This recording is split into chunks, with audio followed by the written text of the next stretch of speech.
ওজন তো আমার কমছে না, কমেছিল 2 কিলো 3 কিলো, তারপর আর কমছে না। ওজন কমেছে, কিন্তু আমি বুঝতে পারছি না যে আমার ওজন কমেছে। আমার পেটের সাইডে, আমার ঘাড়ের সাইডে, আমার গলার সাইডে এরকম ধরনের ফ্যাট বেড়ে আছে। লোকে আমাকে দেখে হাসাহাসি করছে। আমি ফেসবুকে ফটো আপলোড করতে লজ্জা পাচ্ছি।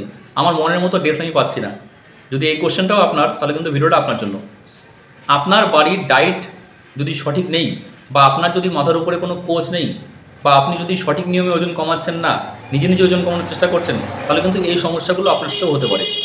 আপনার খাবারের মধ্যে কি যথাযোগ্য কার্বোহাইড্রেট আছে? আপনার খাবারের মধ্যে কি গুড ফ্যাট আছে? আপনার খাবারের মধ্যে কি গুড প্রোটিন আছে? আপনার খাবারের মধ্যে কি ফাইবার রয়েছে? আপনার খাবারের মধ্যে কি ভাইটামিনস রয়েছে? এই সমস্ত কিছু পুষ্টি এবং সমস্ত কিছু নিউট্রিশনের কিন্তু যেটা 1 নম্বরে থাকা দরকার, সেটা হলো প্রোটিন বেসড ফুড। কারণ প্রোটিন আমাদের, সেটা ভেজ প্রোটিন হতে পারে বা আমাদের অ্যানিমেল প্রোটিন হতে পারে।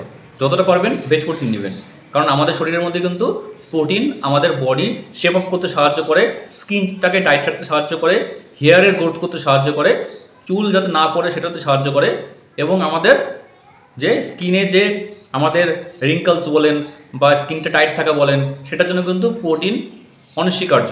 প্রোটিন প্রত্যেকটা মানুষের দরকার। কতটা প্রোটিন দরকার? পার 1 কেজিতে 1 গ্রাম প্রোটিন দরকার। আর আপনি যদি একজন স্পোর্টসম্যান বা অ্যাথলেটিক্স বা বড় একজন জিম করেন, তাহলে কিন্তু 1 কেজিতে 2 গ্রামের কাছাকাছি প্রোটিন দরকার।